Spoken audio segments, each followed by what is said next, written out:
Olá, tudo bem com você? Aqui é o Dr. Juliano, eu sou advogado nas áreas civil e criminal e eu gostaria de falar com você nesse momento a respeito de uma decisão do Tribunal de Justiça do Espírito Santo que negou indenização por danos morais a uma mulher que sofreu uma queda num supermercado. Então você já deve ter visto em alguns supermercados tem barreiras assim como se fossem canos no chão separando um caixa do outro. Pois é, numa dessas aí uma cliente acabou sofrendo uma queda e machucou ali o braço, machucou o joelho, e então ela entrou com uma ação pedindo ali uma indenização por danos morais, dizendo que ela caiu por culpa do supermercado, dizendo que não houve ali o cumprimento do dever de cuidado em relação a ela, dizendo que ela não recebeu ali socorro e amparo por parte dos funcionários do supermercado, enfim, alegando esse tipo de coisa. E é interessante o seguinte, o juiz negou o pedido, certo? E alegando que a mulher ela não provou o seu direito. Só que aí você me pergunta, mas doutor, mas eu sei que quando é direito do consumidor, o consumidor não tem que provar, quem tem que provar é a outra parte, a empresa. Veja, não é exatamente assim, isso é uma confusão que acaba se fazendo em determinados momentos. De fato, o Código de Defesa do Consumidor, artigo 6º, inciso 8º, ele prevê o seguinte, que é um direito básico do consumidor a facilitação da defesa dos seus direitos, inclusive com a inversão do ônus da prova a seu favor no processo civil. Mas veja, quando, a critério do juiz, for verossímil a alegação ou quando ele for hipossuficiente segundo as regras ordinárias de experiência. A regra geral do processo civil está lá no artigo 373, inciso 1º do próprio CPC. O ônus da prova incumbe a quem faz as alegações e, no caso, quanto ao direito do autor, é ele, o autor, no caso aqui o consumidor, que tem que provar que tem o direito àquela indenização. Começa por aí. Fora disso, é exceção. E a exceção ela vai se dar em situações muito específicas. Então vamos supor um assunto onde o consumidor tem o seu direito violado, mas ele não tem capacidade, condição de provar aquilo que ele está alegando. Ou vamos supor que todas as provas do alegado estejam em poder da outra parte. Nesse caso, se o juiz perceber que há verossimilhança, que há ali a palavra é essa mesmo, verossimilhança nas alegações da parte autora, o juiz ele pode inverter o ônus da prova a favor do consumidor para que ele tenha que provar aquilo que ele está alegando. Esse foi um caso mais ou menos assim, porque, veja, a mulher ela fez ali certas alegações, né?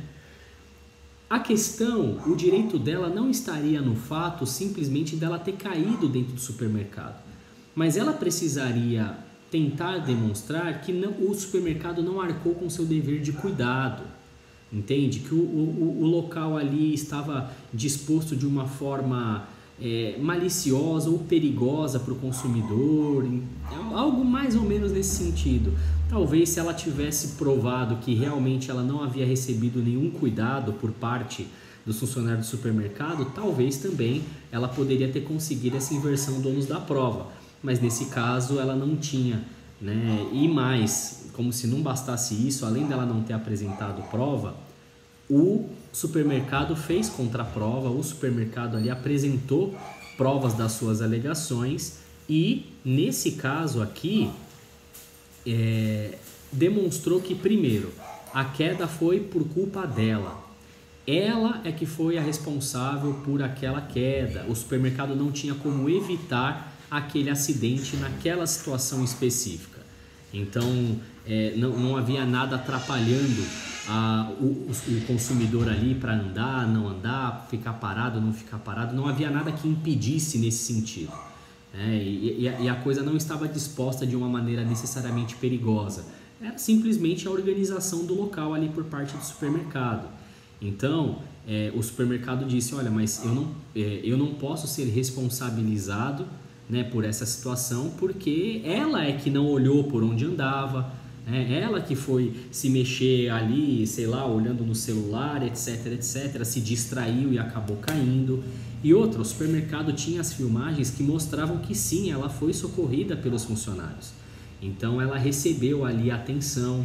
Teve uma funcionária do supermercado que tentou ali ajudar com as feridas do braço e do joelho com soro fisiológico e a mulher recusou, porque ela falou, não, isso aí já está aberto, então pode acabar me causando alguma infecção, então ela recusou o cuidado. Então como que ela poderia chegar no processo e dizer que ela não recebeu atenção?